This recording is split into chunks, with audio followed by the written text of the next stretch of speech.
Selamat datang di channel Pemuja Malam. Jangan lupa like, share, and subscribe ya. Terima kasih.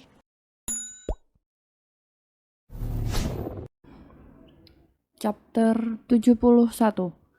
Berbagi masa lalu. Sudah terhitung 3 hari Caca berada di rumah sakit. Tapi sang mama tidak ada sekalipun datang menjenguknya, membuat Caca tersenyum getir. Selama di rumah sakit, hanya papanya lah yang datang menjenguknya dan membawakannya makanan. Juga Hana dan Naila selalu setia menemani Caca dan menghibur Caca. Cah, gue penasaran tahu, pengen nanya sesuatu. Tapi Hana menganggung ucapannya karena bingung harus bicara bagaimana. Ngomong aja Han, santuy, ujar Caca sambil makan jeruk. Dia beneran ibu kandung kamu kan, Cah? Tanya Hana pelan, membuat Caca terkekeh. 100% kandung, Hana. Santuy aja sih nanyanya. Gak perlu setegang itu. Jawab Caca. Tapi kok ibu kamu kayak gitu sih? Tega banget sama kamu. Sekarang giliran Naila yang bertanya, membuat Caca menghela nafasnya pelan. Gue emang anak kandung nyokap gue. Tapi gue bukan anak kandung bokap gue. Ucap Caca pada akhirnya, menceritakan asal-usulnya. Cerita yang selama ini ia simpan rapat-rapat, yang membuat hatinya terasa sesak, kini ia putuskan untuk berbagi dengan kedua sahabatnya. Hah? Pekik Naila dan Hana bersamaan. Saat umur Leona 3 tahun, Mama dan Leona pergi ke taman hiburan. Dan saat itu, Mama diperkosa oleh seseorang hingga buat Mama hamil. Mama mengalami trauma berat akibat pelecehan itu. Hingga akhirnya lahirlah gue. Ujar Caca. Mama semakin ngebenci hidupnya. Tapi Papa masih tetap sabar dan nerima nyokap gue. Bahkan di saat nyokap tidak mau menerima kehadiran gue, Papa dengan tangan terbuka selalu ngerangkul gue dan memberikan kasih sayang yang tulus sama gue. Sambung Caca, tanpa sadar membuat Hana dan Naila menitikkan air mata. Papa masih tetap menerima Mama karena Papa sangat mencintai Mama. Hingga saat gue umur 2 tahunan, Mama udah mulai sembuh dari depresinya. Tapi lagi-lagi ia selalu melampiaskan kemarahannya ke gue. Maka dari itu, sejak kecil gue selalu dibeda-bedakan sama Leona. Walau kami sama-sama anak kandung Mama. Tapi Leona memiliki status yang jelas. Sedangkan gue cuma anak haram. Ujar Caca tertawa getir. Caca. Naila dan Hana langsung merangkul tubuh Caca dengan erat. Mereka tidak menyangka bahwa Caca yang selalu ceria, tegar, dan barbar ternyata memiliki sisi kelam seperti ini. Terkadang seseorang memang harus pura-pura bahagia untuk menutupi luka yang ada. Hei, kenapa kalian nangis sih? Hahaha, ucap Caca tertawa. Tapi tak urung air matanya juga menetes. Kita sahabat, Ca. Selamanya akan jadi sahabat ya. Apapun yang kamu rasain, kami akan selalu ada buat kamu. Ucap Hana tulus. Dibalas anggukan oleh Naila. Duh, Kalian buat gue kangen nih sama Jenar. Gimana ya honeymoon dia? Kata Caca mengalihkan pembicaraan agar tak melo lagi. Iya ya, gimana kalau kita VC? Kata Hana. Jangan, pekik Naila dan Caca bersamaan. Dih, kalian kompak banget sih ujar Hana cemberut. Kalau kita VC dia, kita akan ganggu proses pembuatan Jenar atau Arya Junior. Ujar Caca terkekeh. Oh iya Han, kok kamu bisa di restoran itu sih saat Caca kecelakaan? Tanya Naila yang memang belum tahu perihal jadiannya Hana dan Arlan. Itu Nay. Belum menjawab pertanyaan, Naila sudah membuat pipi Hana memerah merona, mengingat momen-momen romantis di restoran kemarin. Dia abis ngedit sama tuan asisten, ucap Caca santuy. Dan kayaknya udah ada yang lepas masa jomblonya ini, katanya lagi. Hah? Seriusan Han? Tanya Naila heboh, dibalas anggukan malu-malu oleh Hana. Cie, boleh kali PJJ-nya.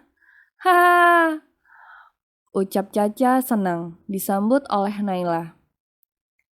Nanti kalau Jenar udah pulang, gimana kalau kita makan-makan berempat? Kata Naila memberikan ide.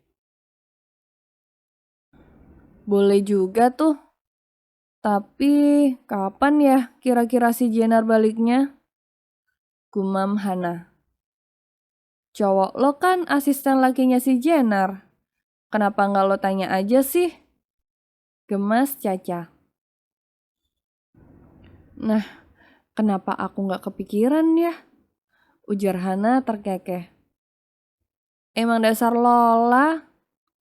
Cibir Naila. Nggak apa-apa, yang penting gak jomblo. Jawab Hana menekankan jomblo, membuat Naila dan Caca berdecak. Emang lo mentang-mentang udah gak jomblo, seenaknya aja nyindir. Ucap Naila melempar kulit jeruk ke Hana. Ha! Hana hanya tertawa menanggapi kekesalan Naila. Caca merasa sangat bahagia semenjak memiliki ketiga sahabat yang selalu menemaninya. Sebelum-sebelumnya, Caca sangat jarang memiliki teman. Karena teman Caca hanya mau lantaran Caca anak Faris. Membuat Caca malas memiliki teman yang hanya akan menjilatnya saja. Tapi kedatangan Jenar sangat berbeda bagi Caca. Sifat Jenar yang polos dan apa adanya, serta Hana dan Naila, membuat Caca beruntung dan tidak merasa sendiri lagi. Caca sudah pulang ke rumahnya dengan dijemput oleh Faris. Saat memasuki kawasan rumah, Caca langsung mendapatkan tatapan sinis dari sang mama dan kakak. Namun Caca tidak memperdulikannya. Kamu langsung istirahat ya, ujar Faris lembut, dibalas anggukan oleh Caca. Setelah Caca pergi ke kamarnya, Faris segera ikut bergabung bersama Lana dan Leona.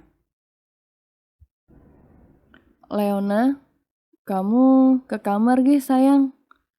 Ada yang mau papa bicarakan sama mama. Ujar Faris lembut. Faris memang orang yang lembut, penyabar, penyayang, dan pemaaf. Suami dan papa idaman lah pokoknya. Setelah Leona beranjak pergi, Faris langsung menatap tajam ke arah Lana. "Apa?" kata Lana ketus. "Tidak bisakah kau bersikap lembut sedikit kepada Caca?" tanya Faris pelan. "Enggak," jawab Lana cepat. "Dia anak kamu, Ma," kata Faris. "Dia bukan anak aku. Dia anak seorang," pekik Lana sampai meneteskan air matanya. "Mah, Caca nggak salah apapun dalam hal ini. Dia suci dan bersih. Jangan kamu jadikan dia pelampiasan. Dia butuh kasih sayang mama juga," ujar Faris lembut. "Kamu yang bodoh, Pak. Kamu bukan ayah kandungnya. Kenapa kamu begitu menyayanginya?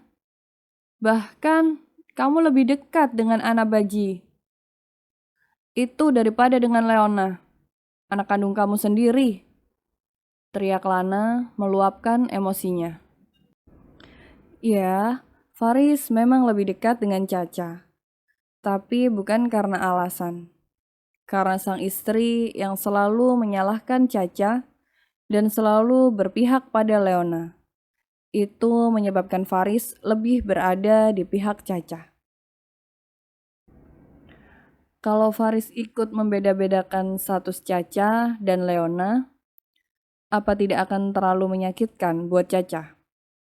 Begitu pikir Faris. Meskipun Caca tidak pernah mendapatkan kasih sayang dari Lana, setidaknya Caca bisa merasa disayangi olehnya.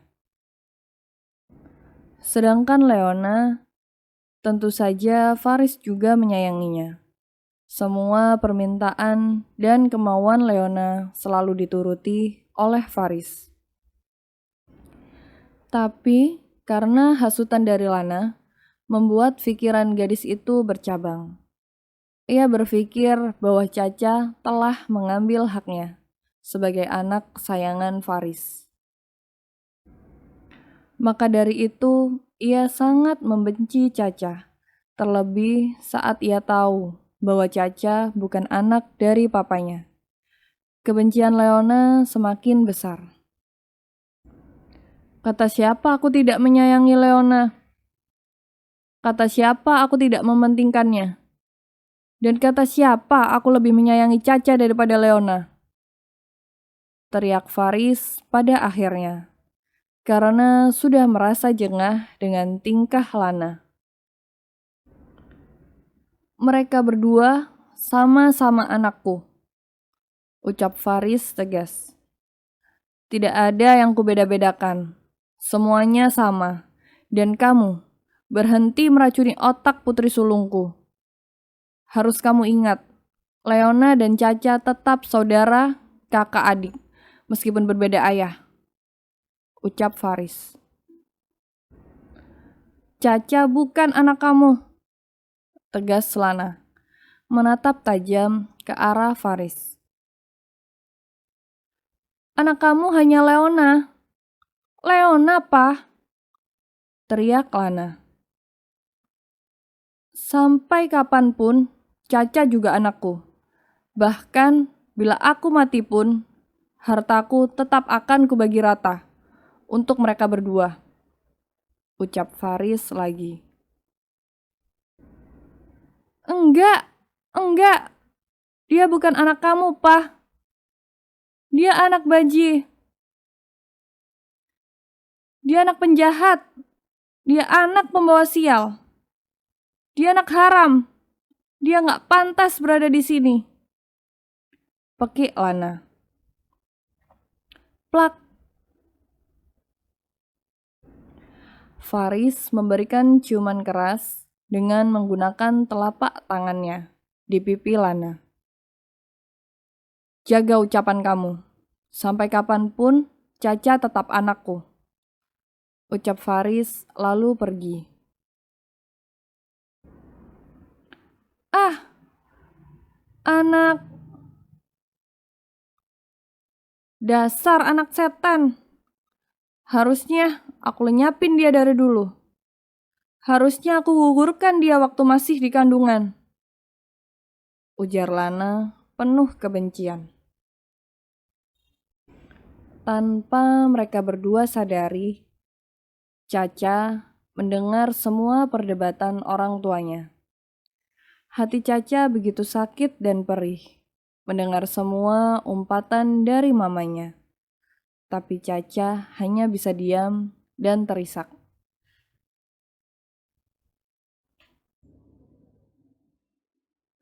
Bersambung.